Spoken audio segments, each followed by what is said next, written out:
Hello and welcome aboard Sailing Sweet Ruca. We're here in beautiful Pago Pago in American Samoa. And today I want to talk with you guys a little bit about our sails. We've had a lot of questions from viewers about the sails that we put on our sailboat. So we're going to bring you a lot more information about these guys today. Joining us via satellite, we have our sailmaker, Andy Camarda, on board and ready to talk with you guys about all things sails, sailmaking, and all of the questions that you might want to have answered if you are seeking new sails for your sailboat. So let's go downstairs and have a little conversation with Andy. Hey Andy, you're the founder of 180sails.com and you're also a sailmaker for Evolution Sails. Give us a little bit of your background and how you got started in sailing and sailmaking, and tell us what brought you to Evolution. Hey, yeah, thanks Curtis. Thanks for having me on today.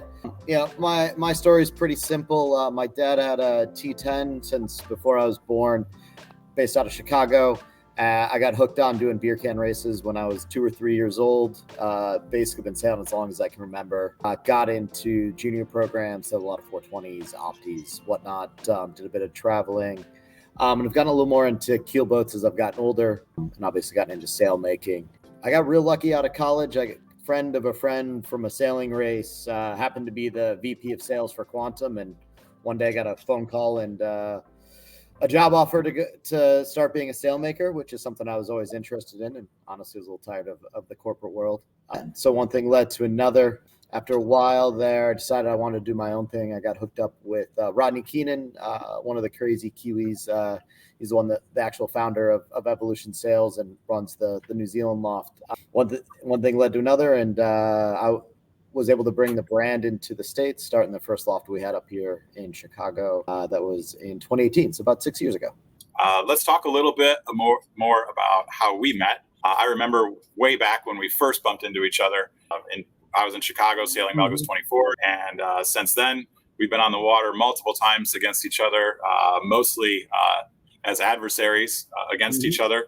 We're both Chicago to Mackinac overall winners, so we've got a lot of sailing experience there where we've raced against each other.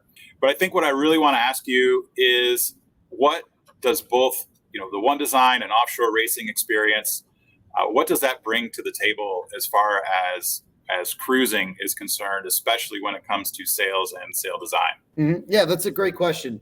In sailmaking, racing is usually where most of the technology gets tested. We go through sails a lot quicker, and the guys are pushing the boats a lot harder, so we get feedback a little bit faster from them.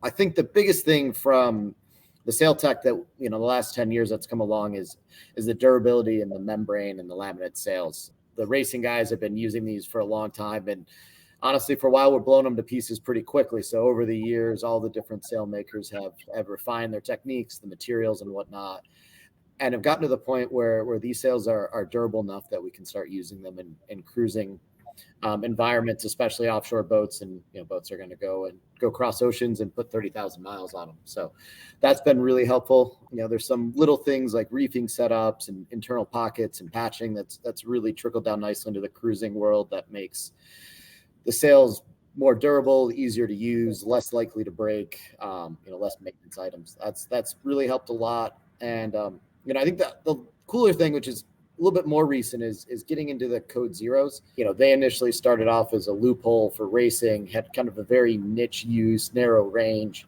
but mixed with the change in cruising tech where most of the boats are going non-overlapping head sails, so they're a little underpowered, wider, heavier boats, and mixing that with this racing technology for these reaching sails that can add more sail area, upwind and reaching, as well as not having to deal with the racing rules for the cruising stuff. The code zeros actually work even better in a cruising environment than a racing environment. So you add that all up, and now you've got really cool toys that you can play with in the cruising world and keep your, heavier, wider, underpowered boat moving in conditions you normally wouldn't be sailing. You'd have the Iron Jenny on. Yeah, excellent. Yeah, let's talk more about that R&D and that sail technology. Some of those things you mentioned, code zeros, reefing technologies, especially roller reefing. I think how that comes into play. But a lot of these, like you said, are developments from really high profile one design racing, things that come from races like the Sydney Hobart, the Chicago Mackinac, the Vendee, really big, long offshore races. And in my mind, the durability and the testing of these things is very similar to the amount of durability and ease of handling that you need as a long distance cruiser. So I guess specifically around the code zeros and the membranes, can you tell us a little bit more about that trickle down R&D? Yeah. So the big thing in the code zeros is over the years in racing, we've made making these sails more and more versatile and more upwind oriented or tighter reaching. And what that does is it just increases the range that you can use these sails. For when code zeros first came out, they had like a 20-degree range where they were happy, 20-degree wind range where they're happy, and they just didn't use them a whole lot. Now these sails, they've upgraded the materials that we're using for them, building them more like upwind head sails and shaping them differently, finding shapes that are more efficient, especially on a reaching, so the boats don't heel over as much while you're carrying them. And you're now able to use the sail a lot more often. It really helps. I sail out of the Great Lakes. There's not a lot of wind here. Some of my customers have been able to double the amount of days that they're able to go sailing by using a code zero and turning those 5 to 10 knot days into fun, usable sailing days, not frustrating days where they're stuck to the water. And the other cool thing that really has come out of that too is the new furling tech. All the new furlers. There's so many companies making good furlers these days that you can stick a furler on a boat and you can be a lot more confident in. The new Carver stuff is really cool and sexy, but even the Selden gear and the Ronstand stuff, all these guys have really figured out how to make a furler simple to use and repeatable, so you're not having all the issues you used to have. From a membrane standpoint, the durability is the big thing, right? 10, 15 years ago, if you told someone we're going to put a laminate or a membrane sail on a cruising boat that's going to go do some offshore sailing, especially in the tropics, someplace that's warm, humid, they would have thought you're nuts. The thing's going to fall apart. You'd have the old guy at the dock telling you that you're never going to make it. And they're right? That's what we were using. The woven tech was just more durable back then. But over years and years of making these membrane sails, a lot of trial and error. You got to remember the technology is only 20, 30 years old. So the sails that we're using 10, 15 years ago, you're still in the infancy phase. So the new stuff, they've gone to, Hobart's Mac races and blown sails apart and figured out, well, maybe we shouldn't make them like that anymore. And have just found the right recipe for getting those sails to come out consistently and last for a long time. Well, that's awesome. Yeah. And I think we're going to delve really deep into the differences in materials and everything coming up here and some of the other questions that I have for you to really give people a lot more knowledge on that. But before we get into the really fine parts of it, I think we need to give some people a little bit of background on and a little bit more information about just some of the general stuff for the viewers that maybe don't know as much.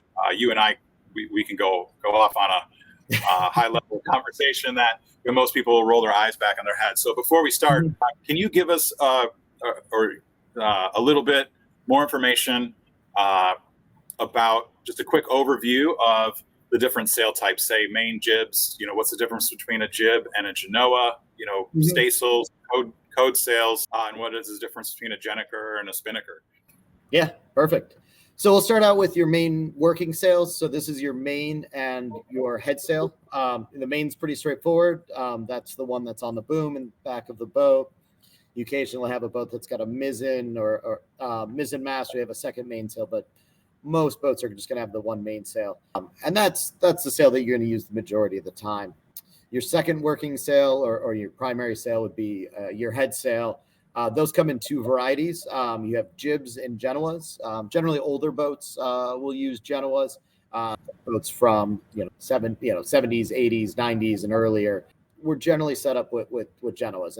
And what a genoa is, it's a head sail goes in the front of the boat, tacks off of the head stay, and it sheets back after the mast. So the sail it's what's called an overlapping head sail. So the sail will overlap with the mast.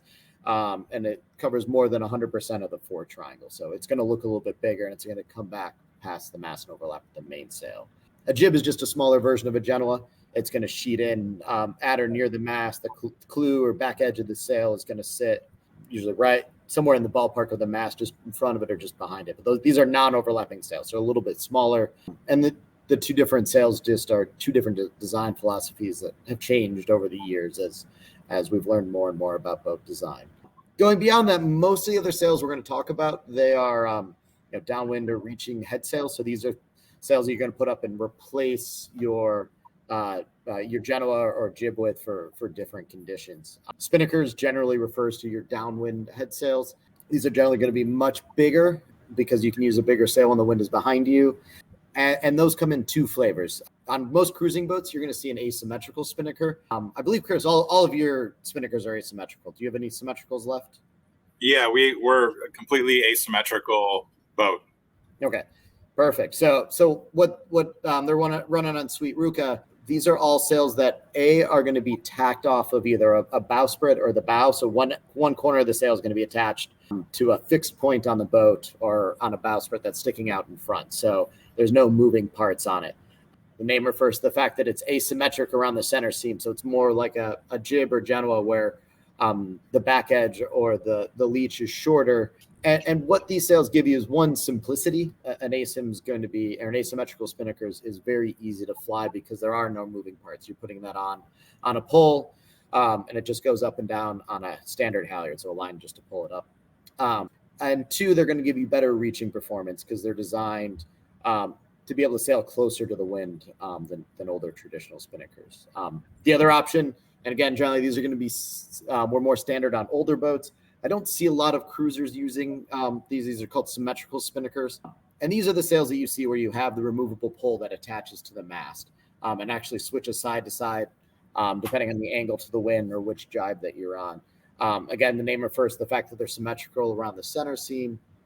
And a little bit more complicated, something that you're going to use really only in one design racing. I think a handful of boats will use them in handicap, but more and more boats are going to the asymmetrics. It's the trend where everything's going. We touched a bit on code zeros earlier. Code zeros are actually the hybrid between a jib or genoa and a spinnaker. These are reaching sails. They're generally going to be tacked to the same spot as your spinnaker, so out again to the bow or to a bowsprit, but they're free flying. They're not attached to the headstay.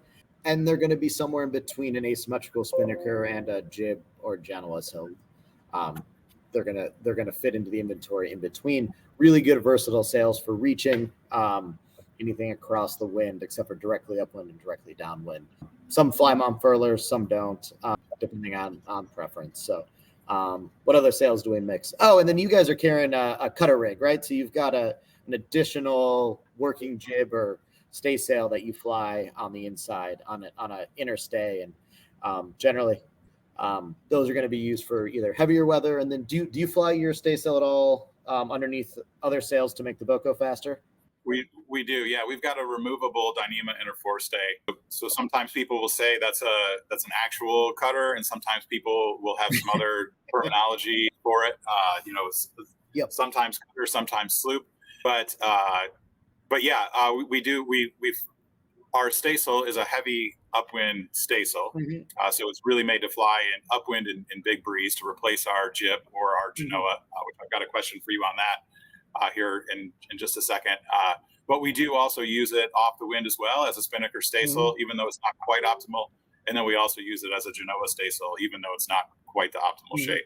Yeah, and I think that's really cool. I think that's something when you're building an inventory for a boat, especially when you are going to be offshore, you don't want to be carrying 3 different sails to cover that purpose, right? You don't have room for that on a boat. Your space is limited when you're going to be on the boat for that long. So having something that's versatile, that gives you that heavier sail so that they can be easily deployed safely, but also you can use it for some of the fun stuff for reaching and making the boat go faster when you've got the time to play around with it.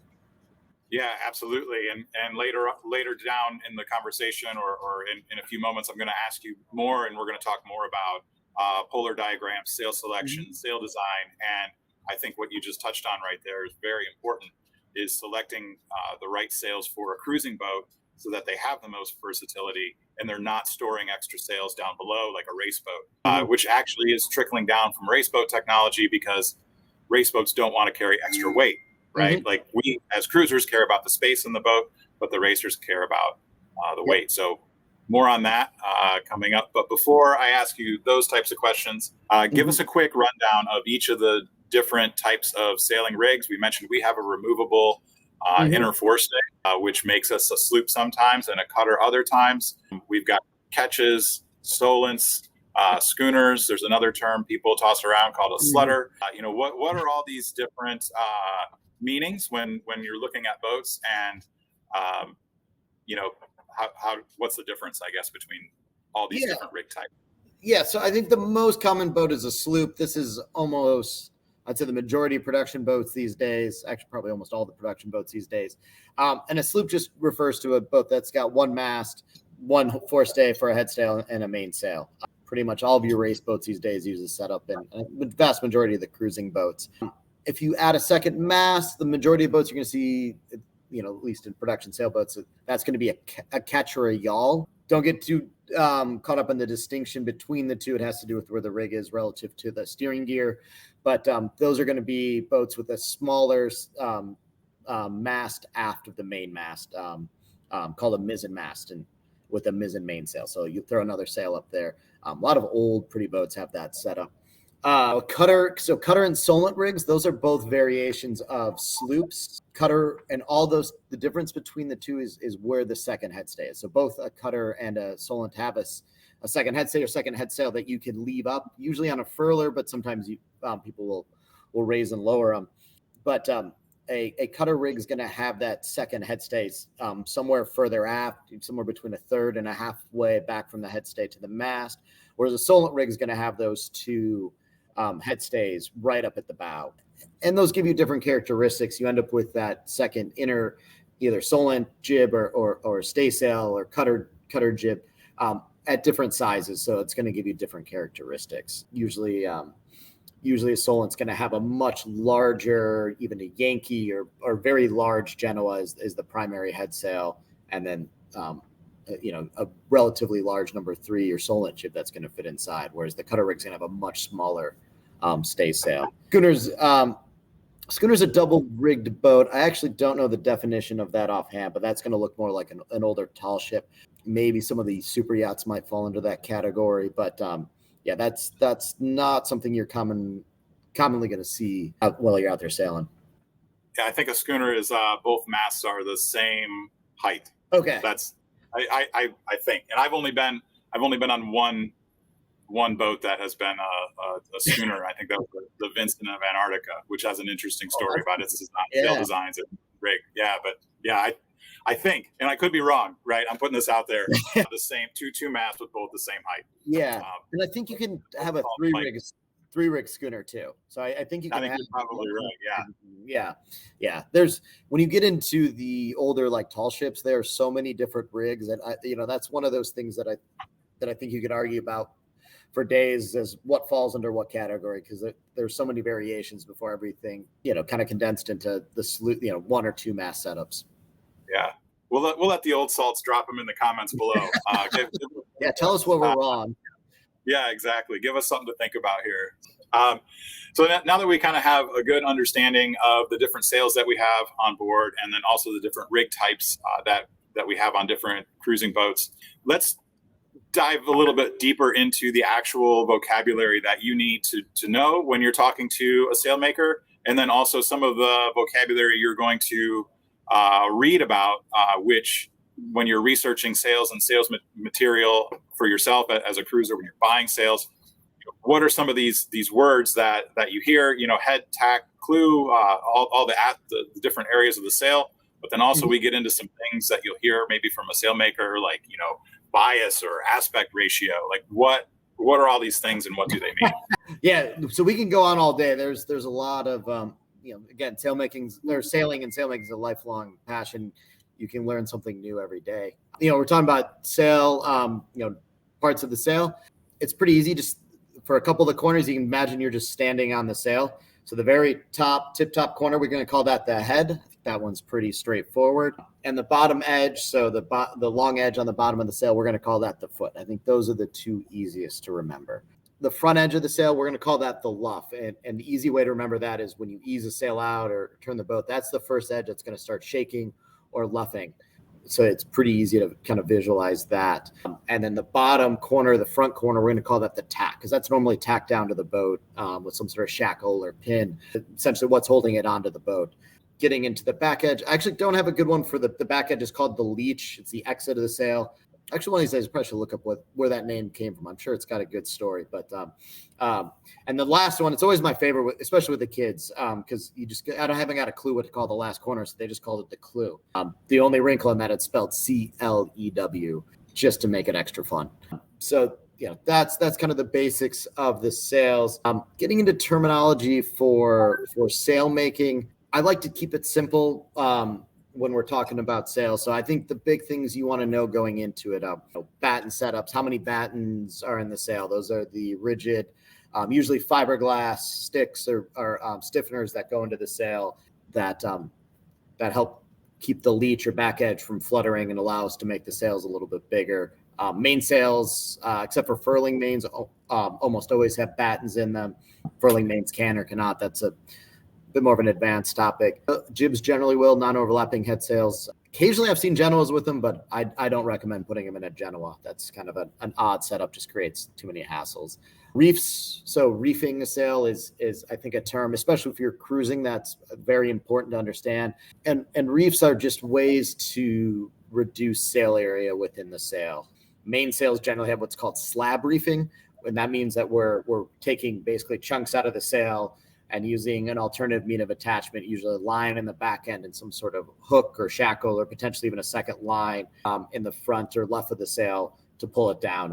And mainsails can have 2, 3, 4. I don't know if I've ever seen one with 5, but we've definitely built some sails with 4 reefs in the mainsail, so 4 different points, depending on how much wind there is.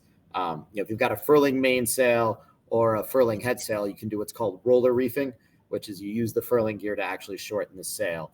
One of the interesting things about that, especially if you have an in-boom furling main, is you still want to make sure that these sails are set up for reefing, even if it's just rolling it up, because you're changing where you're putting the loads on the boat. So if you're planning on roller reefing, that's something you want to make sure you talk to your sailmaker about. What are some other terms that you've got questions about, Curtis? The next one that I hear a lot or read about a lot is something called bias, and I have no idea what does that mean when I see a cloth bias. So bias just refers to pulling at a 45 degree relative to generally we refer to it in Dacron sails, it's 45 to the degrees to the weave, because Dacron's just like your t-shirts woven at a 90 degree angle. So if you're going to pull on that cloth, the bias of that is pulling at 45 degrees to that. So not against either of the fibers. And that's an important number to know, because it tells you how the sail is going to handle loads in weird directions. So especially when you get into reefing and doing some of that, you're starting to pull more on the bias or off-axis loads that are pulling the sail outside of what we're looking for. That makes excellent sense. And then I guess as far as the next one I see a lot is fiber. And I think that, to me, that's the fibers that are in the sail.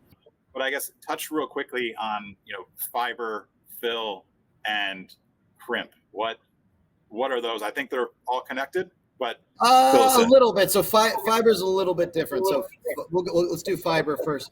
Generally referring to fiber is just whatever is the load-bearing fiber within a sail. So, Dacron uses polyester as its load-bearing fiber. You usually hear more, and we'll get into laminates versus Dacron in a minute here. In laminate sails, so sails where they're not woven, where they're at, composite material, you're going to hear that referring to whatever is the strength within the sail or the skeleton. Yeah. The second part of that is warp and fill, I think, are the 2 words that you're looking for there.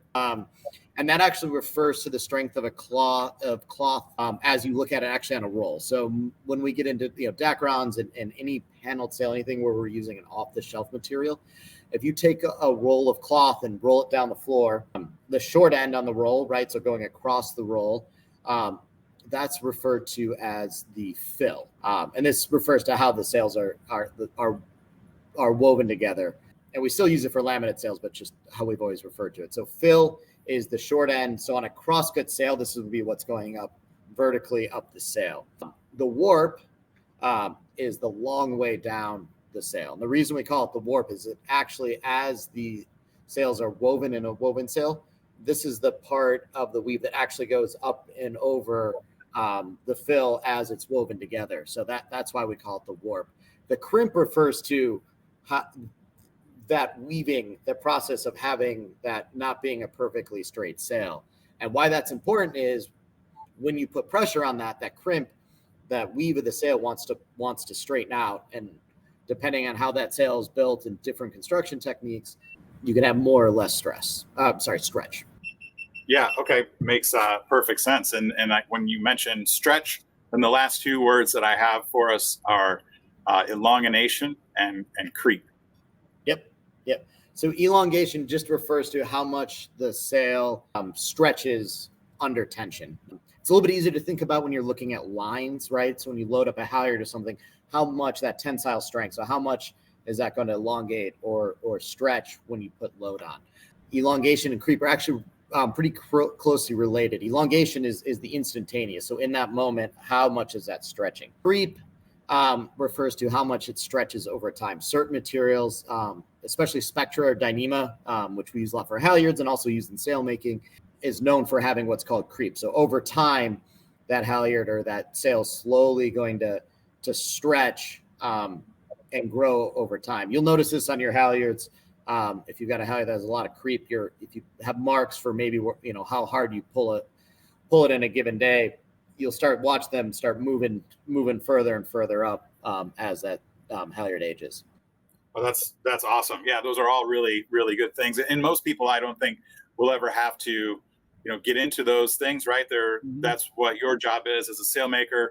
Someone comes to you and says, I have a boat, and then you go through all of that really highly technical stuff to make them a good recommendation for their sail material. But as we're talking about this, let's dig in now to the materials. I know when I was looking at new sails for Sweet Ruca, this was one of my biggest considerations. There were lots of different options, and lots of information, almost too much there to look at for someone that doesn't know a lot about it. So give us the basic categories of sail materials and the pros and cons of each type. Sure. So the first and most common category that you're going to hear is woven sails. I think there's two kind of subcategories in here with the Dacron and Spectra sails. Generally, these are going to be simple to build, lower cost options that are primarily based on durability. Generally not the best performing sails, but they hold up and have a very long structural life. They're a triangle for a long time, and they're generally simple and cheap to build. The next step up from that is going to be our paneled laminate sails. So these are cut and stitched together or glued together, just like we do the wovens and the Dacrons. But you're using a material that is a composite of different layers. So load-bearing fibers, usually some sort of mylar and potentially some sort of outer skin.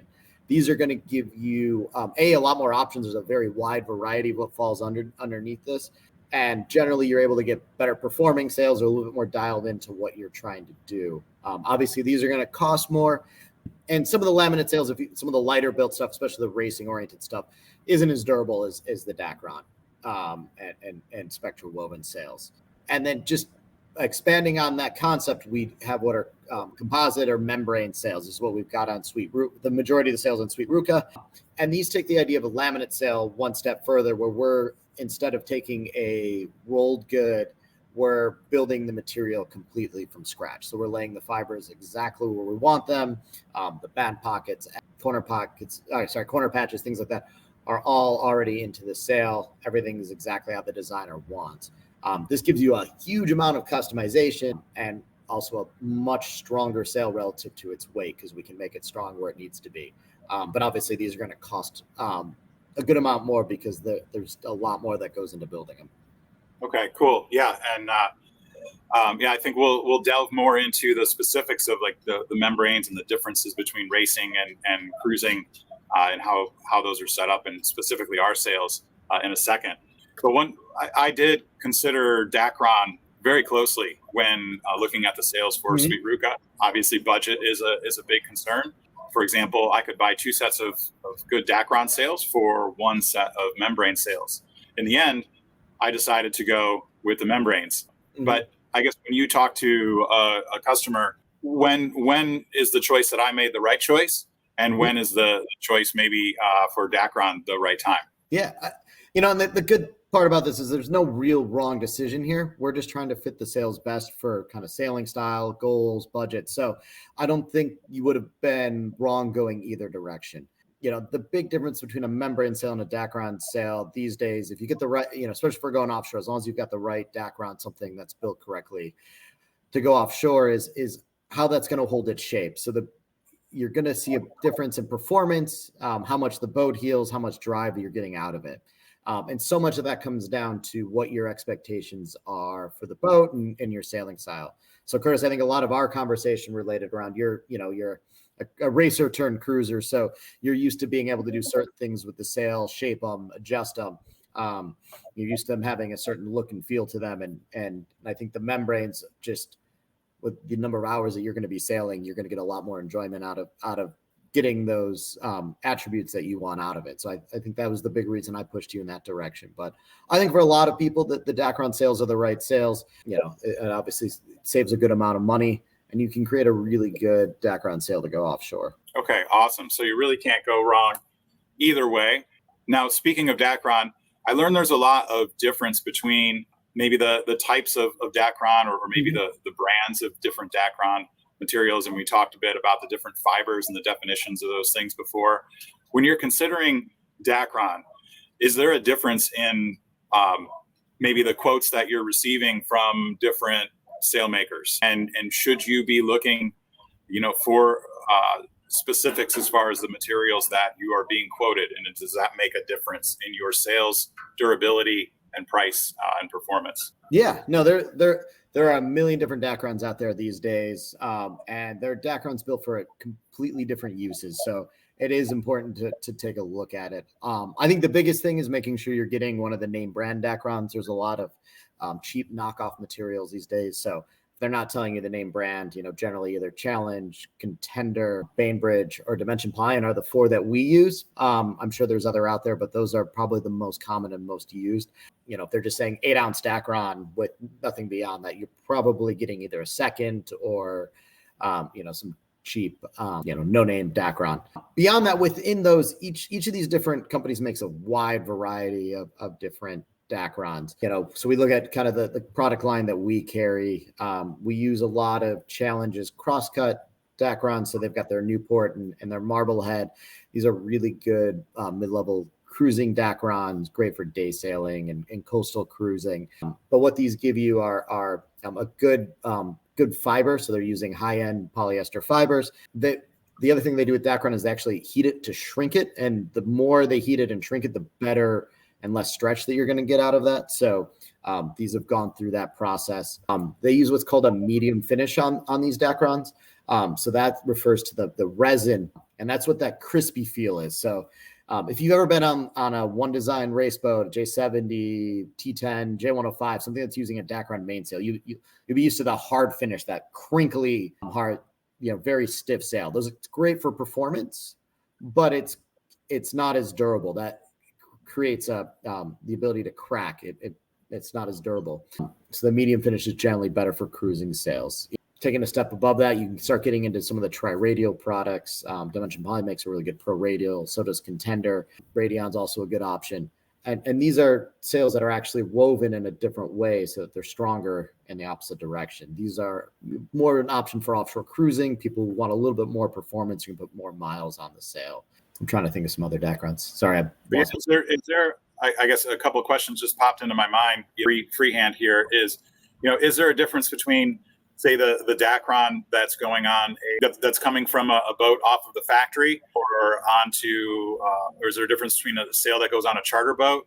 And like, if there's a difference, is like the sails that I would buy myself for Sweet Ruca, if I were to buy the Dacron sails, is there going to be a difference in the material between if I just had a charter boat that I was trying to make the most money off of that didn't really care about performance and longevity, or would I buy a different name brand material for Sweet Ruca? Yeah, no, that's a great question.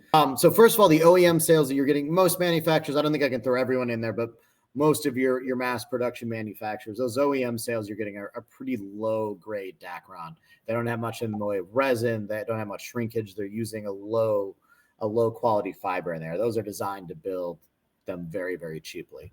They're great triangles. I recommend people, use them for a year or two, especially if they're inshore, to get a feel for the boat and figure out what they really want out of their sails. But I wouldn't trust those to be good sails for very long. They tend to bag out pretty quick and aren't as durable. Charter boats tend to use something a little bit different.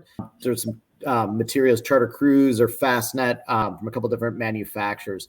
And usually what these are, charter boats tend to get abused. Sails don't get put away. They get a lot of UV damage. So these are actually materials that are primarily designed for durability and UV protection. They actually use a thicker a thicker warp fiber. So the fat fiber that's going over the top, that actually is somewhat sacrificial. They actually kind of burn away the off axis or the non-load bearing side of it, so that the sails can last longer in high UV environments. When you're looking at something for like Sweet Ruca, especially someone like you, Chris, that's, has a good eye for sail shape, you're probably going to be looking at something that's a triradial sail. So materials that are designed to handle the types of loads. So triradial sail means that we're taking that, instead of the crosscut pattern, you're radiating the panels out of the edges. They're better aligned with the loads that you're going to be putting on the sail. And as long as you use a material designed for that, you're going to get something that's going to perform and hold its shape a lot longer, but still get those great attributes of a nice durable sail from a Dacron sail. Yeah, excellent. And bringing into play the triradial and crosscut in Dacron's another good thing that, say when I got a bunch of quotes for Sweet Ruca, I would see a quote for a crosscut Dacron sail or a triradial Dacron sail. There's a difference in price, with those two. But really, even with Dacron, I was seeing, several $1,000 difference in price as far as the quotes were concerned. So is there a difference in quality as far as what you're paying for just in the Dacron realm? Yes. Are they even different, or are they comparable? No, the materials are different, and a lot refers to how much fiber and how much strength it has, especially in the primary load direction. So the higher end fabrics are going to have a higher denier, higher run passive fibers running in the right direction, and a lower elongation or stretch under load. So the big difference you're generally going to see with the higher end Dacrons is what that sail is going to look like 3, 4, 5 years down the road after you've accumulated a lot of miles on there. The other unfortunate thing when you go into triradials, and this is why part of the reason they're more expensive, is 30% of the material that you're paying for when you buy a triradial is getting thrown away. It's just a less efficient way to cut out sails. Crosscut's really efficient because we're taking long rectangular rolls of fabric and cutting it into big rectangles. That's pretty easy to use as much of the sail. I think the wastage percentage is usually in the mid single digits, somewhere around 6 to 8%. So it's significantly less. So that's unfortunately part of the triradial processes is the wastage. Interesting. Yeah, that's something I never thought about. Getting a sail quote is there's going to be different waste of products in the production. So we should factor that and think about that as well. Cool. I think we've covered Dacron pretty well. Let's move on to laminates now. Obviously, that's the next choice up. There were some laminates that I was considering for Sweet Ruca based on my research as well. They seem to be a nice middle ground, but where do they best fit, I guess, in terms of performance and budget for an offshore cruiser? Yeah, so laminate sails definitely are usually the step up in performance from a Dacron sail, especially when you start getting into bigger, heavier boats. I think, at 46 feet, you're starting to get into that range where Dacron sail isn't really strong enough to handle some of the loads that you're going to be putting on there, and is going to start deforming a little bit quicker, especially once you start getting above 50 or 60 feet. You really start to see the difference, and especially the weight of the sails. The Dacrons will start to get heavier and heavier as you go up there, and everything goes up exponentially. So that's one of the main differences. When we get into laminates, the cool thing about laminates is there's so many different options, because it's a lot easier to customize what you put into it, because you're not limited by that weave pattern. that you are with Dacrons and woven sails. So we can lay any sort of fiber, any sort of skin, and kind of mix and match. So if you want, I can kind of hop into the different parts that go into the different options within that. Yeah, and I guess, yeah, give us a quick rundown of the depths of the laminates, and we'll move on to after that into hydranet and your Spectra materials, because those, I think most people kind of go from Dacron to hydranet, and with no in between. But I think, like what you said, there are some benefits to some of these laminate materials, as far as cruising, and I was really interested in a few of them. They've brought a lot of benefits. Yeah. No, I mean, they've really become more and more common in a cruising environment, again, because the sails have gotten so much better, especially the paneled laminates are really easy to create a repeatable process where you're getting a consistent product that's not going to fall apart. So when you're looking at these sails, you have three main parts that you're looking at. One, what is the load bearing fiber? So unlike a woven sail, the designer can place the fiber within the fabric wherever they want. And we can use any kind of a mix and match of materials or whatever material you are. So you're going to see polyester, you're going to see aramids or Kevlars, you'll see Spectra or Dyneema, and you even see carbon fiber in some of them. So all those are going to give you different attributes of stretch and durability. The second thing is they've all got some sort of mylar layer generally. And people are a little afraid of mylar because I think a lot of the early lamination problems that people and sailmakers had got blamed on mylar, but turns out just wasn't stuck together very well. And the mylar really was the glue, right? In between types of the seal. All of a sudden, people learned how to glue sails, and mylar isn't the scapegoat anymore. So, that's what you're getting with all these years of experience that everyone's got. But mylar's, a substrate that's in the middle. It's a really good material because it's strong in every direction. So it makes a nice kind of, I'm trying to think of the right word, but essentially substrate for the material so that you've got full coverage. And you can handle a lot of those offset access and secondary loads. And then the final layer, and not all sails have this, but I think when we look at cruising sails, they're all going to, is what's called a taffeta. And a taffeta is an outer layer, generally polyester, that we put on sails to protect them, to make them last long. And protect them not only from things like folding and flogging, but from chafe, hitting spreaders, hitting lifelines, hitting shrouds, where they're really getting, there's a lot of different weights of taffetas. There's a couple different variations on it, but at its most basic, the heavier the taffeta is, the more durability you're going to get out of the sail. Well, let's delve deeper into taffeta when we hit on the membranes. I think because that's where that lies specifically with Sweet Ruca.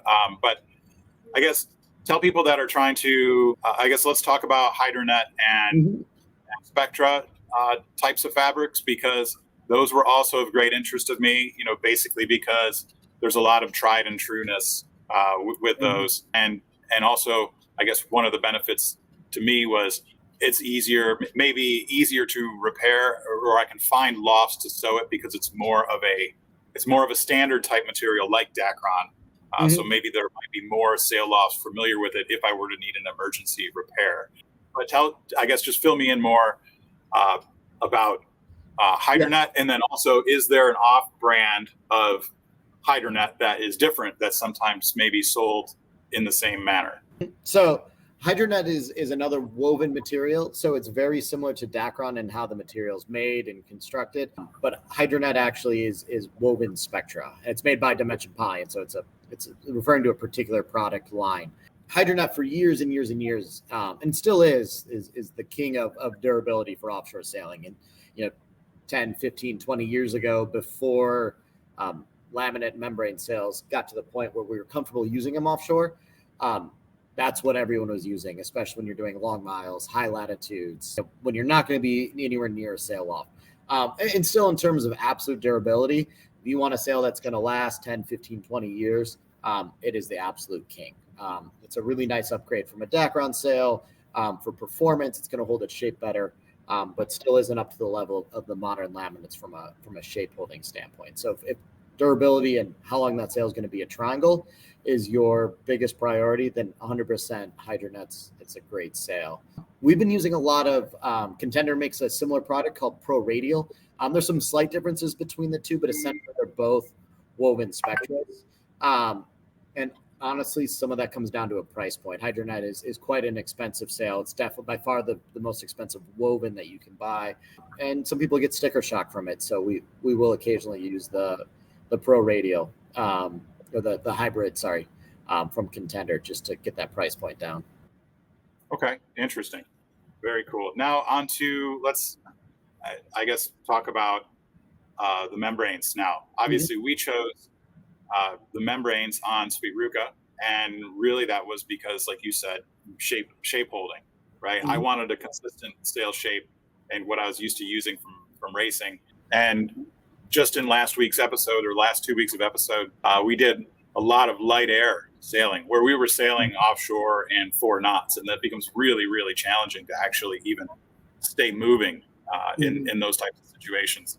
So I don't think that if we, I guess on our old blown out Dacron sails, I don't think we would have been sailing in those conditions. The motor would have been turned on. So that shape holding, I guess, is why we went to the membranes. But tell us more about the membranes, and then tell us the difference between a cruising membrane and a racing membrane. And I think a lot of that has to do with your taffeta layer, which is almost, I guess, correct me if I'm wrong, but it's almost, I imagine it as a really thin Dacron layer glued on the outside for durability. But okay, on to the membranes. Cool. Yeah. So membrane sails. So these are our most custom sails. These are made with every piece and bit of it designed and built exactly to spec. So each sail is getting the material made custom. So we've got a really cool plant down in New Zealand where we're building these, where you lay out a layer of skin. They lay down all the fibers. They put all the batten pockets, corner patches in, put another layer of skin on top, vacuum bag it, and run a big laminator on there that presses everything together. So the basic process is the same whether we're doing racing or cruising sails. But what it really cool part about it is it allows us to get the sails extremely custom for what people are doing. So we can add more or less fiber depending on you want a heavier, lighter sail. You can put the fiber in exactly where you need it. So as opposed to a paneled sail where we're generally 1 or 2 different weights, but it's generally the same weight throughout. A membrane sail is going to be very, very strong where it needs to be. And those few areas of max load, generally up the leech, around the corners. And then in the middle of the sail where it's much lighter loads, it's going to be much lighter. And this gives us a great strength to weight ratio. It's able to make these sails much, much lighter. I want to tailor us back into some of the other benefits of like these expedition membrane sails that we have. And one thing that carries over from my mind, a development from racing, is the aerodynamic advantages of, you mentioned being able to put all the batten pockets and laminate them and design them inside of the sail. So it's not something that's sewn on the outside. It's actually inside of the sail. Same with a lot of the reinforcements. And I want you to give us a quick rundown of, how does being able to align these fibers and create pockets inside of sails and all these things, how does that change things for the cruiser outside of just, aerodynamic efficiency? Yeah. So it's a really cool process that we've got now. They will run half the fibers for the sail, and they'll stop the machines and they put all of the batten pockets, all of the reinforcements in the corners and around the reef. So on older sails and Dacron, paneled sails, you can see, we call them radial patches, but the corner patches that radial, on your boat, they're probably 3, 4, 5 feet wide, coming out of each of the corners and each of your reefs. All of that stuff's actually internal into the sail now. One, that saves some weight because we don't have to stitch and glue these on the outside with a full material. It's actually just a scrim or just the strength, just the important bits are on the inside. But 2, it's one less thing to catch and break. Windage 2, you don't have is all the stitching and everything exposed to the elements. So everything's inside the sail. And I think it's really important for the batten pockets too. One, it's really cool to have that nice, smooth, clean sail. but two, having them inside the sail, you literally have to rip the sail in two to take batten pockets out. And for offshore cruisers, batten pockets are one of the biggest wear and maintenance items, one of the biggest concerns when you're heading offshore. So having one less thing to worry about just makes life a little bit better. Absolutely, I agree 100%. So last thing I want to talk about is, inside of our sail, like you said, we have all the fibers on the load path, but then on the outside, you touched on taffeta earlier and the outer coatings of these expedition sails. And, like I said, I view them as a little bit of like Dacron on each side of a racing sail, basically. But fill me in on how that actually really works and like give us the lowdown. What is taffeta? Because a lot of people don't know, and how does it work? Yeah, so taffeta actually comes in two flavors, or at least two that we use. There's a couple other variations, but they're all somewhat similar. For the cruising sails, we're using a woven taffeta. So again, like you said, it's built very similar to Dacron. It's a woven polyester. Usually hasn't gone through the shrinkage and resin cycles because we don't need that to be strong. From a tensile strength point, it's not really there to take the strength. You got carbon, aramid, Vectran, something inside the sail that's taking all of the load. So it's really there for durability. So it's a little bit different from Dacron that way. For the racing sails, we use something called light skin, which is a version of taffeta, but instead of being woven, it's a random array polyester fiber. If you're used to using fiberglass, it looks like chop strand mat, basically. And both of these taffetas actually come from our suppliers already attached to the mylar. So they're actually, especially in the case of the light skin, they're actually built together. The light skin's applied because it's not really a material, it's more of a coating to the mylar as it comes. And that all comes pre-preg from Dimension Polyant generally for us. So that's got glue on it, the taffeta and the mylar all in one piece.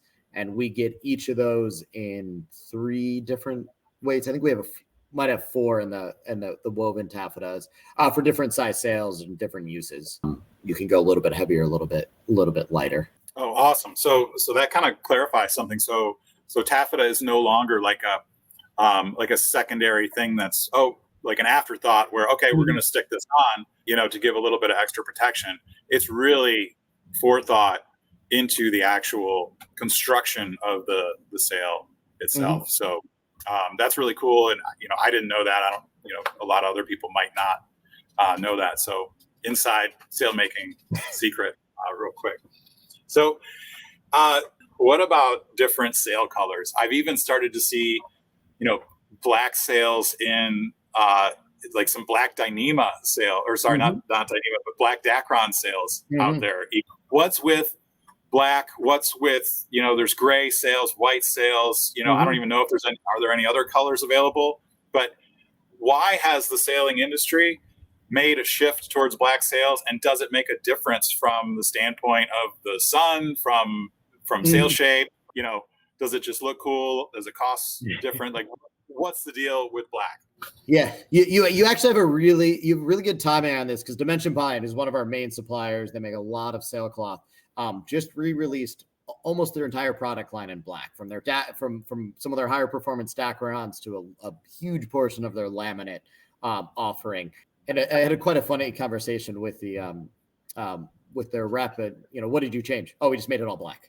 Why? Because that's what people wanted. So I think that kind of answers the overall question. Is there was a point where everyone was making the Kevlar sails or they're yellow, and I think they got kind of a bad rap because that was when people were figuring out the laminate sails and they all fell apart. So as everyone figured it out, they figured out they could start dyeing the Kevlar or the aramid different colors. And I think that just evolved into the black sails. But generally in the majority of sails, it's just dye. Even if you can see the exposed fibers, almost all the fibers have coating on them. So like all the aramids and polyesters are black these days. All the outer skins you can get in a variety of colors. For example, we offer the expedition sails. You can get black, white, or gray, and there's no difference from a performance standpoint between the sails. It's purely aesthetics. From a durability standpoint, there was a point, we talk about the issue with older membrane or laminate sails is they used to have a lot more thermal issues. The kick point for the glues to soften up essentially was too low. It wasn't a chemical bond like we do now. So they used to fall apart if they got hot, especially hot cold cycles used to pull them apart. So we used to be a little bit more nervous about black sails. Now the sails are stuck together so well. We haven't had those thermal issues anymore. I don't pick whatever color you think looks cool, whatever you think makes the boat look fast. You know, there are people who tell you that the black sails are worth a quarter knot just because they look cool. And if that's your thing, go for it. Well, I definitely believe that if you feel good about your choices, right, it just adds to your enjoyment of being on the water. So if you want to be a pirate, like, I mean, the black sails maybe are where it's at, right? So I've started to steer people away from black sails if they're going to be sailing at night, though. They are hard to see. That's a good yeah, as far as trimming, right? Like not necessarily, I guess, other boat visibility. You know, as far as sail trim, is it harder to see the trim in a black sail? I think so. Some other people might not. I think it's a little bit more difficult, but we've also done some things. I think almost all the black sails have gone to some sort of white draft stripe, and we've actually do a lot of glow tapes, especially for the racing boats. Really like putting the glow tapes on. So they're just draft stripes that glow in the dark. They're horrendously expensive. It's great. There's like $200 for a 75-foot roll, and you'll go through that on like one or two sails. But you know, we'll at least put a couple feet in the front of the sail so you can see whether they're luffing or not in the middle of the night on a dark sail. All right, awesome. Yeah, I don't know if most cruising sailors will go for that because most of them like don't even look up anyway. But but I think that's a pretty cool option. Actually, could be pretty fun. So all right, so we're going to dig in a little bit deeper now on rigs and boat types. There's a lot of debate about, you know, what's the best boat for blue water, you know, cruisers. Can you go offshore with a J boat, you know, which we have? You know, do you need a big metal boat or a big heavy keel, or is a catamaran better? So when people are coming to you, you know, buying sails and they intend to go, you know, cruising for long distances, what's the most common boat, I guess, that you encounter with people asking about those types of sails? Yeah. I mean, you know, in my opinion, the heavy displacement boat, I think, is the most common that we're getting these days. You do get some high performance cruisers, but there's not a lot of people who really are taking those fully offshore. You usually see those a little bit more kind of coastal and inshore. And the catamarans are really becoming popular these days, especially the guys doing like island hopping and you know, down in the Bahamas and Caribbean, becoming more and more common. And if you go to I'm going to the Annapolis Boat Show in a couple of weeks, and I'd say about third to half the boats there are cruising catamarans now. Okay, cool. And I guess speaking of the Annapolis Boat Show, which is coming up here, I think you guys work closely with the Ocean Cruising Club, who we're a member of, and I think maybe you sponsor or help them with their booth. For those people that are venturing offshore, is there, and that might come to you with these questions, do you make the sails differently for an offshore cruising boat? Do you make, or an offshore cruising monohull?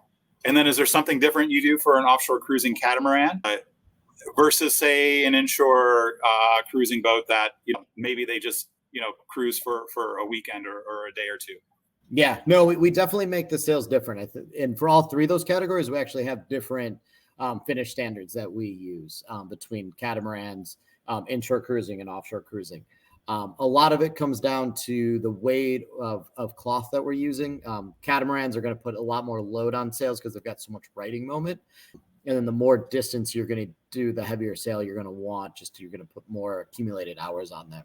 But in addition to that, any sort of offshore sail, the biggest thing that we're nervous about when you're doing a lot of offshore, obviously other than the overall strength of the sail, is chafe and getting bounced off things. So we're doing, you know, all of your corner patches are going to get bigger. You're going to add more rows of stitching to give you an extra layer of security. Your batten pockets are going to get extra chafe protection. Your spreader patches are going to get beefier. So all of those areas where we expect the sail to be rubbing on things, hitting things, we're going to pay a little more attention to that because they're going to spend a lot more time out in the elements getting abused.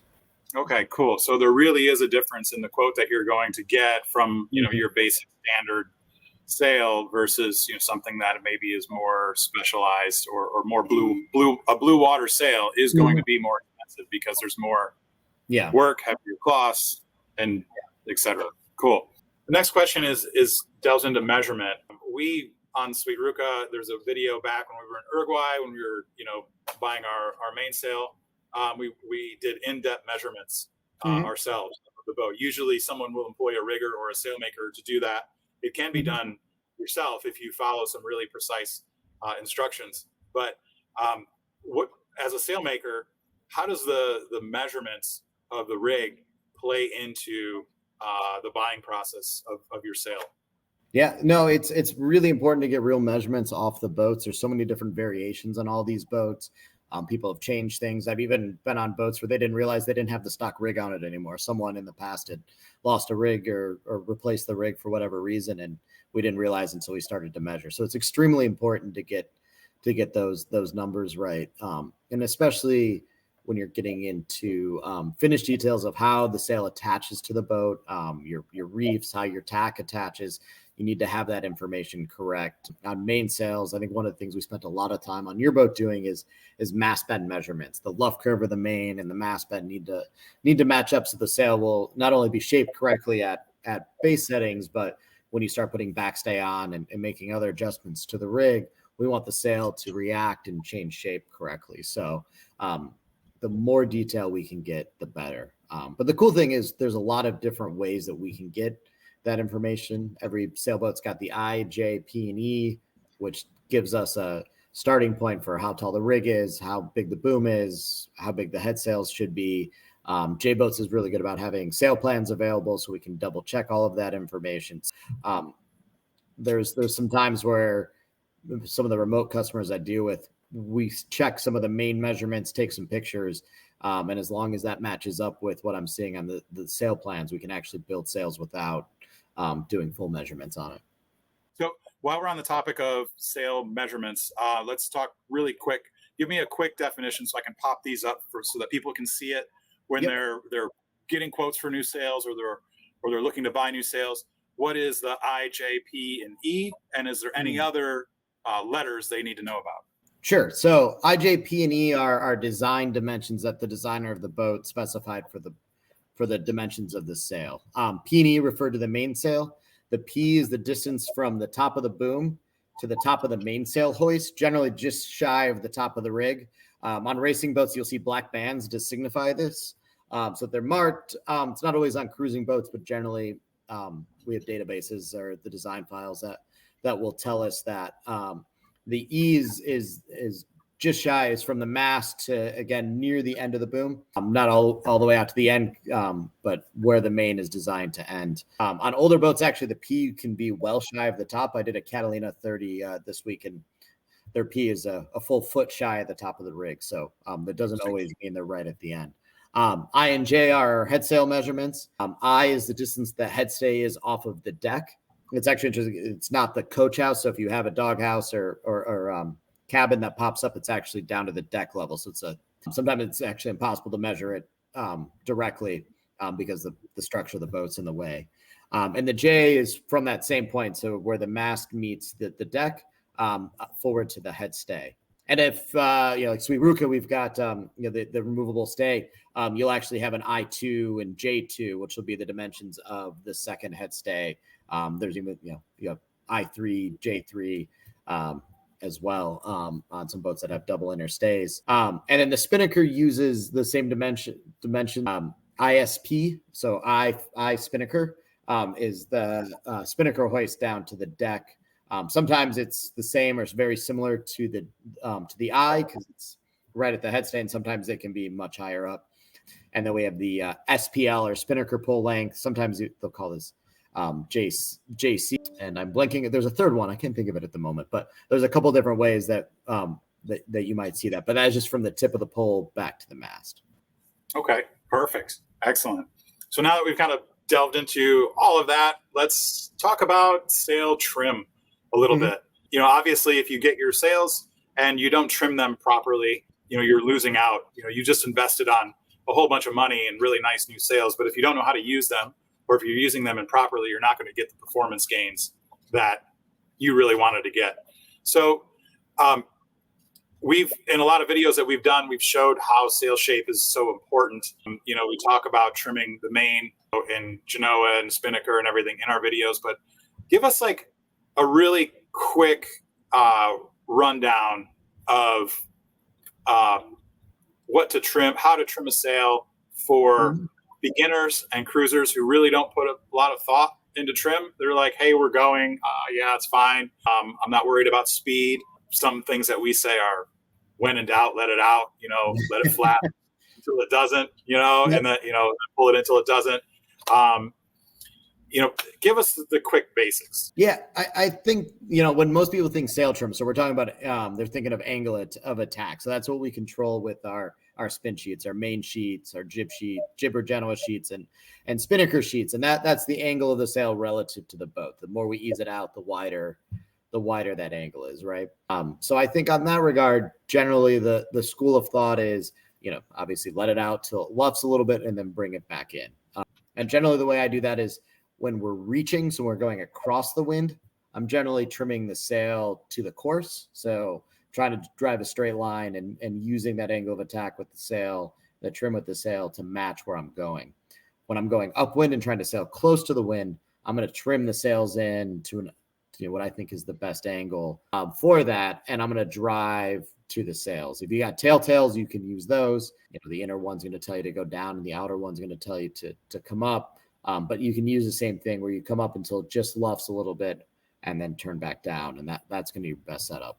You know, and I think beyond that, some of those other controls that you might not be comfortable using, the boom bang, the outhaul, the cars, you know, when you've got some time, you know, especially if you're doing an offshore cruise and, you know, pick one and just play around with it for a little bit and see what it does to the sail. You may not fully understand it, but the more you visually see the sail shape and maybe find someone who is a bit more experienced to talk to about what you're seeing, the more it's going to start to sink in and understand what's going on. I think that's some great advice, Andy. I mean, there's obviously whole books out there, and we don't have time to go into, you know, all the intricacies on sail trim, but, you know, playing with it, right? You know, experimenting is really key. What I tell a lot of people, say trimming main, is that, you know, the mainsail is a rudder, you know, in the air, you know, so just like steering your wheel rudder, you can actually use your mainsail to steer your boat either upwind or downwind. And so I think that's something too, where somebody can start to learn about, you know, okay, pull the main sheet in all the way, leave the rudder where it is and watch what happens to the boat. Does it turn? No, and just experiment. So it's, you know, nothing's better than just messing around on boats and seeing what it does. That's the best way to learn. It's unfortunately one of those sports that's very hard to conceptualize based off what you're reading in a book. You just got to go out and see it. And then maybe the books will make a little bit more sense. The next question, like what are the top 5 mistakes? We'll limit it at 5, you know, because I've made hundreds of mistakes sailing and hopefully you learn from each one. But I guess you go out and you sail with a lot of different people with a lot of different skill levels all the time as a sailmaker. Sometimes you're a coach, sometimes you're just evaluating sail shape, but what are the top 5, I guess, mistakes that you see happen on a boat regarding sail trim? And how would you correct each one of those mistakes? Got it. All right. I'll try and come up with 5. Let's see what we got here. I think number 1 is sails are over trimmed, right? It's much easier to tell when a sail's too loose than when it's too tight. So I think this just comes back to the idea of every once in a while, check your sail, let it out, and then bring it in, you know, and bring it in until it just stops luffing, or once you've learned to use your tails, just keeping an eye on that. So I think that's absolutely number 1.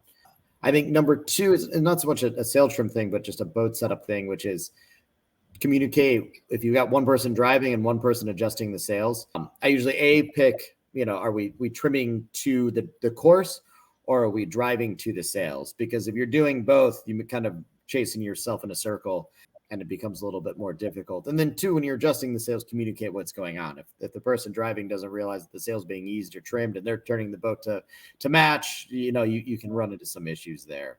Yeah. Yeah. Sorry. There was a race boat that I was on that exact thing was happening. And I was, my brain was just like, oh, anyway, sorry. Yeah, no, it's super common in racing. That's where I'm used to seeing it. But I mean, even on a cruising boat, right? If everyone's, adjusting to each other, you're just going in circles. And your autopilot or your wind vane, right? If you start, because they can't talk to you, right? So if your autopilot's set to a course and you start trying to trim to the wind, you're defeating your purpose. Same with the wind vane, or wind mode, you're sailing to a wind angle, right? So you're now trimming to the wind angle, not to your course is going to change. So sorry. No, good. I would say the next one is not reducing sail early enough, or at least depowering the boat. It's common to see people sailing with the braille dragging in the water, and I think there, the idea that most people don't realize is a lot of times reefing the sails, even in a racing environment, actually makes the boat go faster. There's actually some really interesting writing. Paul Kayard, when he did EF Language, as a late 90s, I want to say, and the Whitbread race before it was the Volvo, where they through a bunch of Olympic sailors and tried to do an around the world race. And they ended up winning, but they said the first couple of legs in the Southern Ocean and the big breeze were really hairy because you got all these guys pushing the boat. And they finally learned if they reefed the boat down earlier, had more control, could drive the waves, and push the boat harder without fearing of wiping out, they actually were going faster. So it's super important to keep an eye on that. I'd say the next one is not understanding twist to the sails, and this is probably a higher level skill, but using your boom vang or the combination of your traveler sheet or your Genoa jibber Genoa cars to adjust the angle that your sail is going to be twisting off. If you've got the sail, the leech is really tight, so very little twist, the sail's not going to have a lot of flow in there. It's going to start heeling over, but if you've got them fully opened and letting the top out, you may not be creating enough power. In different wind conditions, light air, you generally want light, and heavy air, you generally want more twist. Medium air breezes, you generally want less. It's probably a bit more of an advanced concept, but I think it's probably one of the more difficult to learn. But once you do it, really makes a big difference in your sailing. Let me think if I can come up with number 5 here. Sailing with too much heel. I think this goes into the reefing one. When the boat's properly balanced and properly sailing correctly, on most boats, you should have a very light helm. And every boat's a little bit different. Some boats have a little bit of lee helm. If you ever sail like an old J24, some older boats with the big overhangs, they sail with a little bit more weather helm. Or as the newer a boat is, generally the more neutral the helm should be. You should have just a little tug on the wheel, so maybe a spoke or two of course correction to keep the boat going straight, or on a tiller boat, just ever so slightly pulling away from you. My dad used to always tell me to drive with your fingertips on his boat when we're growing up. So that's the J boat thing, the fingertip, right? So yeah, well balanced boat. That's usually where it's at. But too much heel's actually going to create drag. All you're doing with fighting that rudder is slowing the boat down. Your keel's not working efficiently. You're sliding sideways instead of going forward, and you don't have control. If you need to make a sudden turn, something happens, and someone falls. God forbid someone falls overboard. If you're all heeled over and out of control already, trying to turn around and get back to them is that much more difficult. So again, reduce sail early, learn to depower the boat, learn to use twist. All these concepts going together to allow the boat to sail on a course where you're fully in control and going faster. Yeah, I think those are all really good. I would have said those exact same things. I think so, especially on the heel angle side, which kind of leads me to our next my next question is, both of us we're both racing navigators. We both are experienced using the electronics and stuff like Expedition, the racing software, and you get into an understanding of polars, and then that also goes into your sail charts. One thing that we look at very closely is heel angle when we're sailing. We learned that a lot from August 24 sailing is, how much more leeway you create and how much you slide sideways, how the rudder's dragging, if you're heeled over too much, and sailing flatter is usually faster. But as far as from like a sailmaker and sail side of things, at a higher level, or those looking that really want high performance, as a racing navigator, discuss how those polars and the sail charts relate to your designing of the sail and the sails that they choose to use.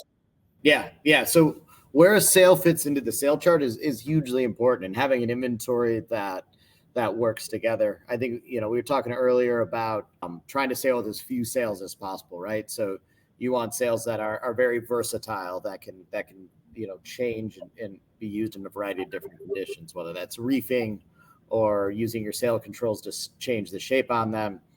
That's extremely important. Or having dual purpose sails like your heavy stay sail that you can use both as a heavy air sail and as a stay sail. I think that's a very important thing.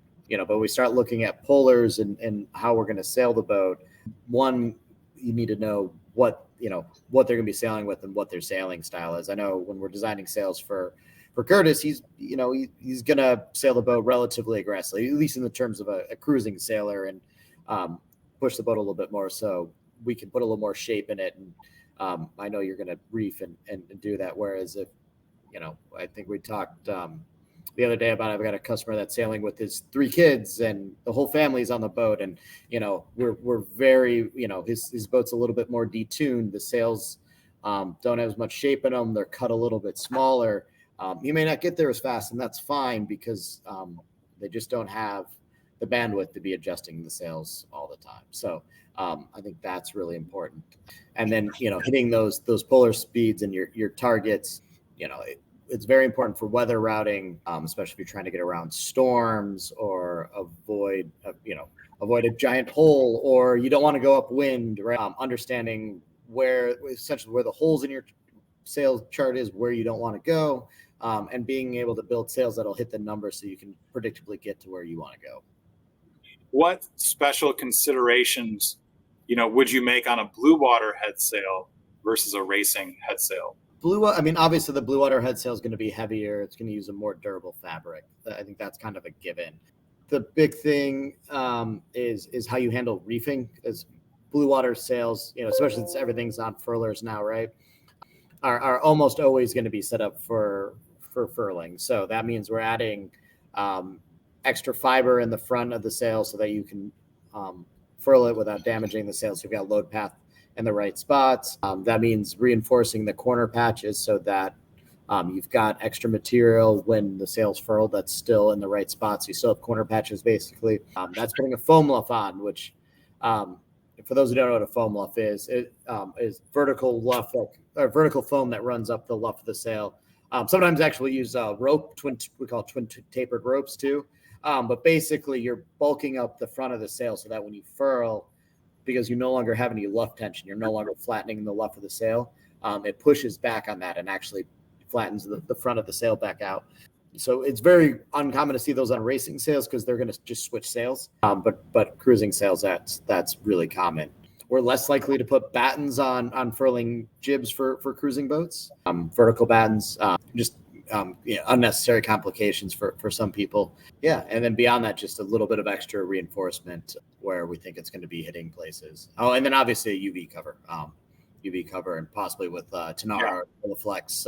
UV stable thread is important as well if you're going to be spending some time in high UV environments. Let's talk spinnakers really quick. Sailing with them as a cruising sailor, we use a sock or a snuffer, or I guess whatever you want to call it. There's also the furling options. Where and when is best?